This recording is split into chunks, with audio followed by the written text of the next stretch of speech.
नमस्कार दोस्तों, पावन पर्व चैनल में आप सभी का स्वागत है। मैं आशा करती हूँ आप सभी लोग बहुत अच्छे होंगे और माता रानी की कृपा आप सभी पर बनी रहे। दोस्तों, आज हम अपने वीडियो में जानेंगे कि सोमवार व्रत कथा कौन सी है, जिसको करने से भगवान शिव आपकी सभी इच्छाएं पूरी करते हैं। उससे पहले अगर अभी तक आपने हमारे चैनल को सब्सक्राइब नहीं किया है तो सब्सक्राइब कर दीजिए, बेल आइकन को प्रेस कर दीजिए, जिससे हमारी सभी वीडियो आपको जल्द से जल्द उपलब्ध हो जाएं। तो चलिए शुरू करते हैं आज की अपनी कथा। दोस्तों, सोमवार के व्रत को लेकर मान्यता है कि इस व्रत को करने से भगवान शिव अपनी भक्तों की मुराद जल्दी पूरी करते हैं। सोमवार का दिन भगवान शिव को समर्पित है, इसलिए इस दिन भगवान शिव की पूजा और व्रत करने का महत्व और बढ़ जाता है। यदि आप सोमवार के व्रत करते हैं तो आपको सोमवार व्रत कथा पढ़ना बेहद ज़रूरी है, क्योंकि इसके बिना आपका व्रत अधूरा माना जाता है। आइए जानते हैं सोमवार व्रत कथा। देवों के देव महादेव बहुत ही भोले माने जाते हैं, इसलिए उनका एक नाम भोलेनाथ भी है।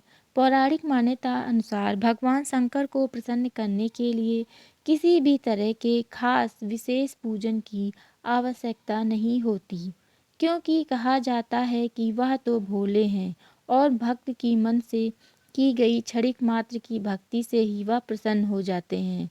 अगर आप भी शिव की भक्ति और कृपा पाने के लिए सोमवार का व्रत करते हैं तो इस कथा से भोलेनाथ को प्रसन्न कर सकते हैं। तो आइए शुरू करते हैं कथा। दोस्तों, एक बार किसी नगर में एक साहूकार था। उसके घर में धन की कोई कमी नहीं थी, लेकिन कोई संतान न होने के कारण वह बहुत दुखी था। संतान प्राप्ति के लिए वह हर सोमवार को व्रत रखता था और पूरी श्रद्धा के साथ शिव मंदिर जाकर भगवान शिव और माता पार्वती की पूजा करता था। उसकी भक्ति देखकर एक दिन माँ पार्वती प्रसन्न होकर भगवान शिव से साहूकार की मनोकामना पूर्ण करने का निवेदन किया। पार्वती जी के आग्रह पर भगवान शिव ने कहा कि हे पार्वती, इस संसार में हर प्राणी को उसके कर्मों का फल मिलता है और जिसके भाग्य में जो हो उसे भोगना ही पड़ता है। लेकिन पार्वती जी ने साहूकार की भक्ति देखकर उसकी मनोकामना पूर्ण करने की इच्छा व्यक्त की। माता पार्वती के आग्रह पर शिव जी ने साहूकार को पुत्र प्राप्ति का वरदान तो दे दिया, लेकिन उन्होंने बताया कि यह बालक 12 वर्ष तक ही जीवित रहेगा। माता पार्वती और भगवान शिव की बातचीत को साहूकार सुन रहा था, इसलिए उसे ना तो इस बात की खुशी थी और ना ही दुख। वह पहले की भांति शिव जी की पूजा करता रहा। कुछ समय के बाद साहूकार की पत्नी ने एक पुत्र को जन्म दिया। जब वह बालक 11 वर्ष का हुआ तो उसे पढ़ने के लिए काशी भेज दिया गया। साहूकार ने पुत्र के मामा को बुलाकर उसे बहुत सारा धन देते हुए कहा कि तुम इस बालक को काशी विद्या प्राप्ति के लिए ले जाओ। तुम लोग रास्ते में यज्ञ कराते जाना और ब्राह्मणों को भोजन दक्षिणा देते हुए जाना। दोनों मामा भांजे इसी तरह यज्ञ कराते और ब्राह्मणों को दान दक्षिणा देते काशी नगरी निकल पड़े। इस दौरान रात में एक नगर पड़ा, जहाँ नगर के राजा की कन्या का विवाह था। लेकिन जिस राजकुमार से उसका विवाह होने वाला था, वह एक आँख से काना था। राजकुमार के पिता ने अपने पुत्र के काना होने की बात को छुपाने के लिए सोचा, क्यों न उसने साहूकार के पुत्र को दूल्हा बनाकर राजकुमारी से विवाह करा दूं।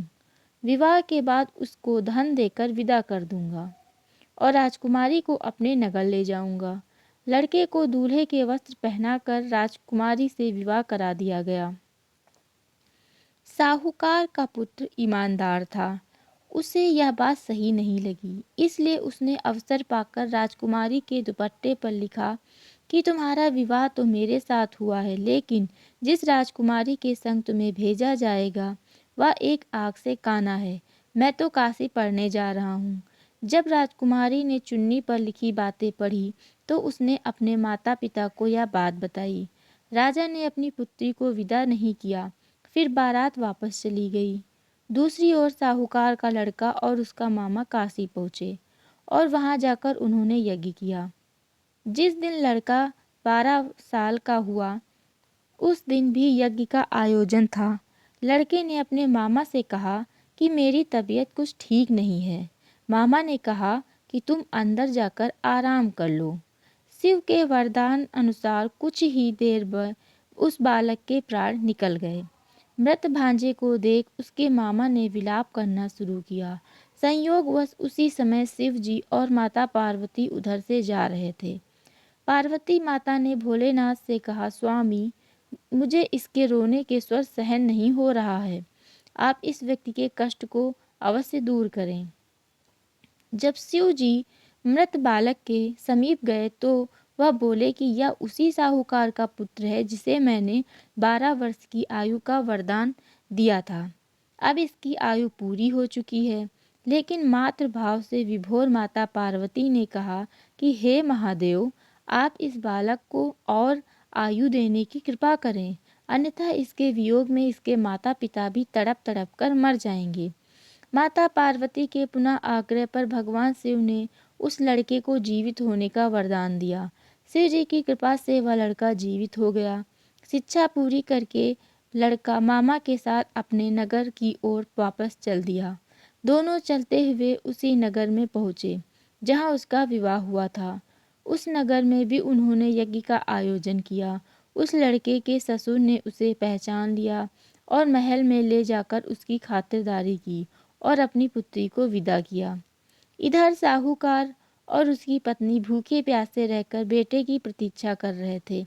उन्होंने प्रण कर रखा था कि यदि उन्हें अपने बेटे की मृत्यु का समाचार मिला तो वह भी प्राण त्याग देंगे। परंतु अपने बेटे की जीवित होने का समाचार पाकर वह बेहद प्रसन्न हुए। उसी रात भगवान शिव ने साहूकार के स्वप्न में आकर कहा, हे श्रेष्ठी, मैंने तेरे सोमवार के व्रत करने और व्रत कथा सुनने से प्रसन्न होकर तेरे पुत्र को लंबी आयु प्रदान की है।